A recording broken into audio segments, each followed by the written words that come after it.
Hello everyone. I wanted to do kind of something a little different with fire starting. It is how to light a fire from the leftover coals of your campfire. So what this technique I use is when I'm camping and we're staying in a cabin and we're using wood burning stoves, I will wake up in the morning, and of course nobody's put wood on the fire, so I will go over and I will find any remaining coals, just even a single little piece of charcoal, ember that's remaining, and blow that back into a flame using usually pre-prepared kindling or pre-prepared tinder from the night before, because I've been doing stuff like this for, 12, 13 years maybe longer, maybe 15 years, and nobody ever gets up in the night to put wood on the fire. It also works well for campfire. So we're here at my house, I have a fire pit behind me, and I have some coals in there that are just kind of buried in ash, and we're gonna go through my process to reignite those and to start a new fire. Okay, so here's our fire pit. This is, what I'll wake up to in the morning. And the first thing I'm going to do is I'm going to come in here and I'm going to bring my hand across the surface. And just by doing this, I can find hot spots. I already know where the hot spots are, and it's right here where there's some hot spots. So what I'll do is I typically will grab a stick and I'll just prod through gently and try to find any pieces of charcoal that are remaining. So I have this nice little pile here.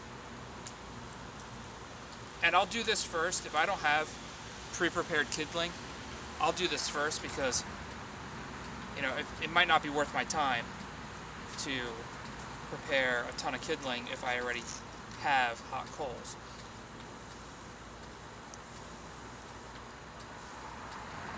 So I'm just going to let those breathe for a little bit, and they'll get hotter now that they're exposed to air. And I'm going to grab some tinder. It can be anything. It can be shavings that you've done the day before or the night before, or it can just be some twigs that you pull off the ground. Alright, so I dug around some and I grabbed some sticks and twigs.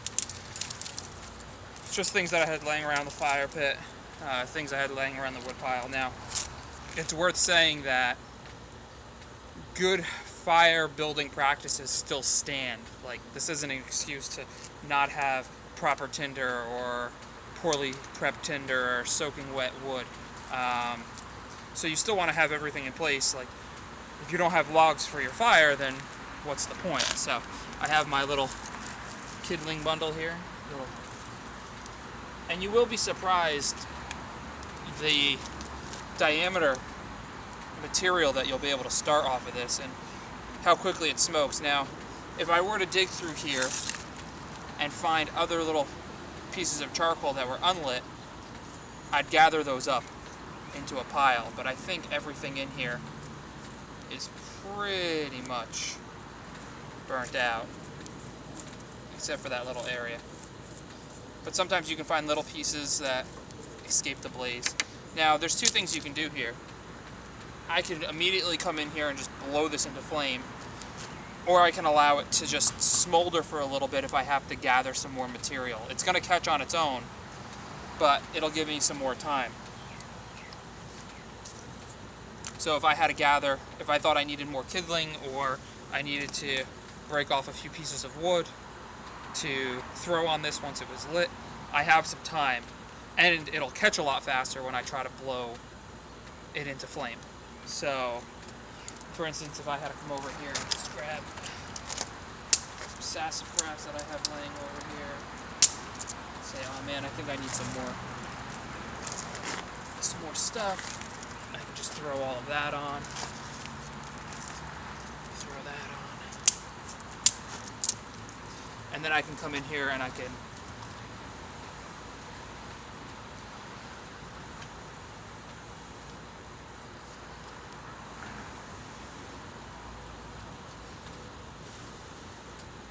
You can also use whatever you have available to fan the fire, if you wish.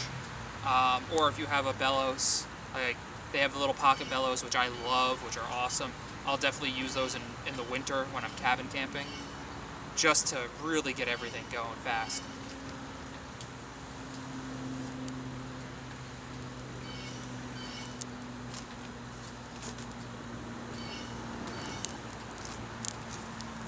And then I might open this up just a little bit, just to get some more airflow. Woo! And catch the whole twig bundle. And then from there, I have a few pieces of bark, a little piece of black poplar that, you know, doesn't make the best wood to burn, but it'll work. I have some bigger chunks of bark.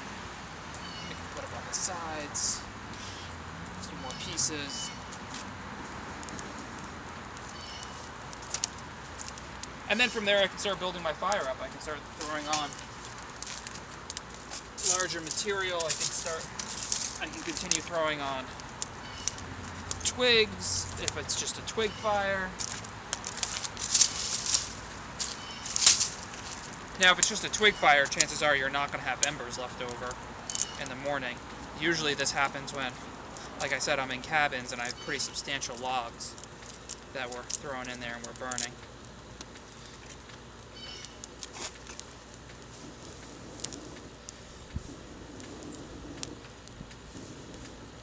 That should be enough to get this back up and going.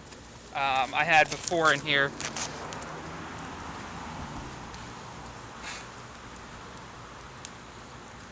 I had this large log in here before, so I'm just going to throw that back